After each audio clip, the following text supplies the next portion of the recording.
Hi, this is Mitch Mitchell of TT Mitchell Consulting Incorporated. You'll notice the background is different. I'm back at home finally after a long-term consulting assignment in Memphis. I was there 18 months, and I came home at the end of October, and I'm now in transition.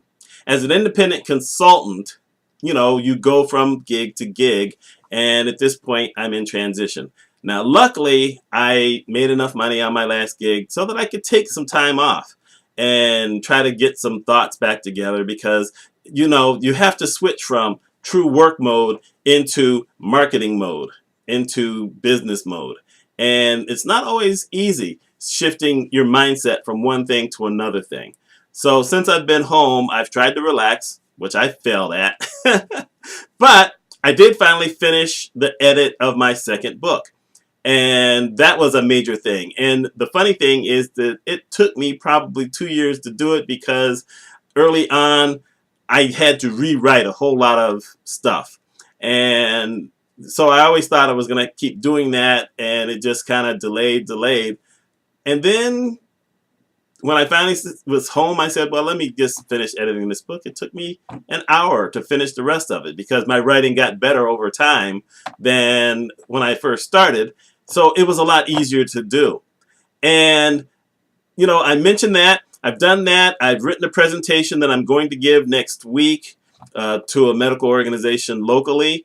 I have, I've actually done some work things, but I've done some fun things. We had the holiday, and I had to go visit my mother, and I'm still writing other things. And this isn't, me trying to just talk about me, but I'm talking about this concept of transitions. You know, at work, when you're at work, there are people who every day they come into work and they sit down at their desk and they do the same thing over and over again. And it's boring and dull for a lot of them because sometimes they just don't feel engaged.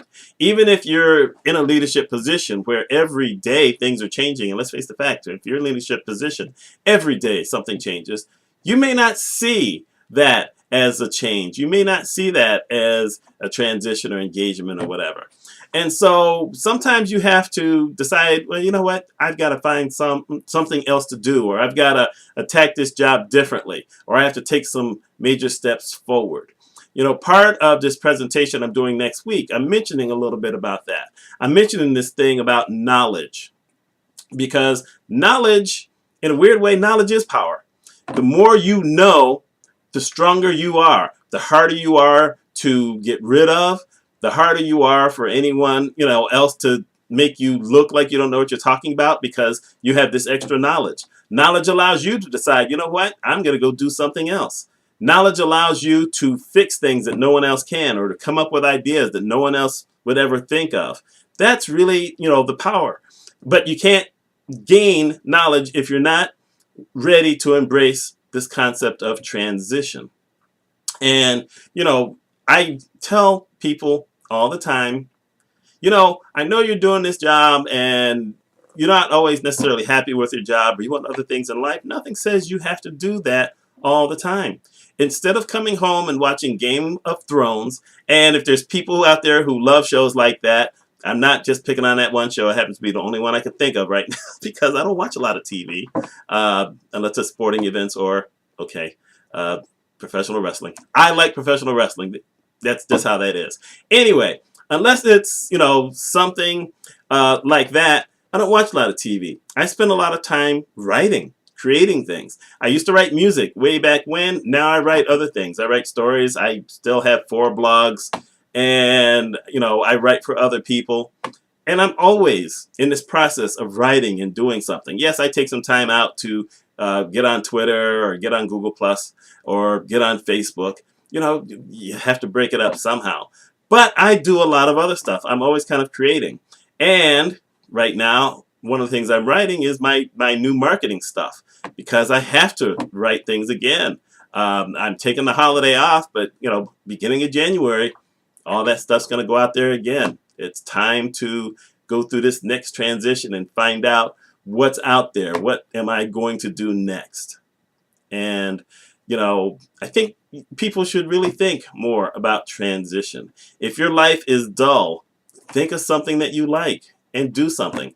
Or pick up a book that you read something. And I don't mean a Janet Ivanovich book, although I love those books. I mean, pick up something that may, get you to the next point, get you started. Strangely enough, an oldie but goodie that I'm going to recommend to some of you is Rich Dad Poor Dad. It's more of a tale, even though it's true. It's more of a tale that he tells you that, in its own way, kind of helps to uplift your mind in a way and think about your life, how you can make money in a different way. He doesn't give you tips. I actually, when I first got the book, I thought he was going to give me tips on investing, and it's nothing like that whatsoever. It is a way to get your mind thinking, hey, you know what? There may be other ways to live my life if I'm willing to go through some transitions. That's what this video is about, transitions. So let me know your thoughts on this. Are you ready to look at transitions? Do you think that thinking about transitions is stupid when you've got a job that pays you your 9-to-5 wages and gives you 2 weeks vacation a year and allows you to watch? What else is on? I don't know another. Survivor. I'll throw that one out there. Let me know. Y'all take care. Enjoy your week.